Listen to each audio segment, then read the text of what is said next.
সকাল বন্ধুরা, হরে কৃষ্ণ, রাধে রাধে। আশা করছি তোমরা সবাই খুব ভালো আছো। আমিও খুব ভালো আছি। একটা নতুন ব্লগ নিয়ে তোমাদের কাছে চলে এসেছি। আর আজ হচ্ছে লোকনাথ পুজো। তো লোকনাথ পুজোর সকাল থেকে অনেকটা তোড়জোড় শুরু হয়ে গেছে। আর সমস্ত রান্নাবান্না কিন্তু এবার আমি করছি। বিগত 2-3 বছর ধরে আমি করে এসেছি। তো এবারও সমস্ত সবজি বাজারঘাট করা, রান্নাবান্না করা সব আমার ওপরেই দায়িত্ব রয়েছে। তো তারপরেও ঠাকুর পুজোতে এগুলো রয়েছে। তো চলো আজকের ব্লগটা একটু হয়তো ছোট বানাবো, আর তোমরা একটু প্লিজ দেখে নিও। খুব একটা আমি ক্যামেরার সামনে আসছি না, আর পুরো ব্লগটা তোমরা দেখতে থাকো। তো বন্ধুরা, তোমাদের সবার আগে বলে দিই লোকনাথ পুজো এবার কবে পড়েছে। তো লোকনাথ পুজো পড়েছে এবার রোববার, অর্থাৎ 2 তারিখ।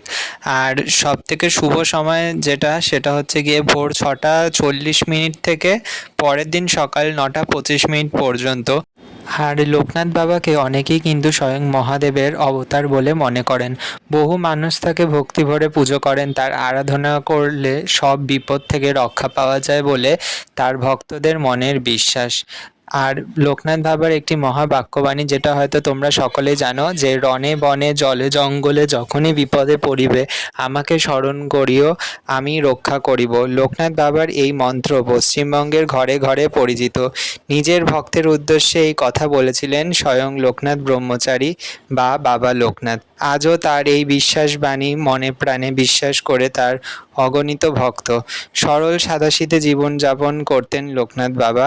তার সব ভক্তদেরই তিনি সমান চোখে দেখতেন। তো দেখো বন্ধুরা, আজকে তাই লোকনাথ পুজো উপলক্ষে ছোট্ট অল্প কিছু আয়োজন আর কি করেছি। তো খুব বেশি আয়োজন করতে পারিনি। তো নিজের হাতে সকাল থেকে সমস্ত কিছু রান্নাবান্না আর কি করে উঠেছি। তো আর কি গোপাল সোনাদের জন্যও দেখো আমি আলাদা বাটা দিয়েছি, আর লোকনাথ বাবার জন্যও কিন্তু আলাদা বাটা দিয়েছি। কারণ লোকনাথ বাবার বাটায় কিন্তু তুলসী পাতা দেওয়া যায় না।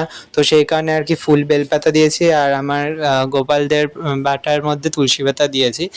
আর এখানটায় দেখো আজকে কি কি করেছি বলে দিই। এখানে রয়েছে 5 রকমের ভাজা। 5 রকমের ভাজার মধ্যে রয়েছে দেখো আলু ভাজা, কুমড়ো ভাজা, তারপর হচ্ছে পটল ভাজা, বেগুন ভাজা, কাঁকরোল ভাজা, আর রয়েছে বরবটি ভাজা, আর রয়েছে আলুর দম, আর রয়েছে খিচুড়ি, আর গন্ধরাজ লেবু দিয়েছি, তার সাথে জল আর পাঁপড় ভাজা দিয়েছি। তো এগুলো দিয়েই কিন্তু গোপাল সোনাদেরকে খেতে দিয়েছি, আর লোকনাথ বাবাকেও কিন্তু এগুলো দিয়েই খেতে দিয়েছি। তো আজকের ব্লগটা কেমন লেগেছে তোমরা কিন্তু প্লিজ জানিও। রাধে রাধে।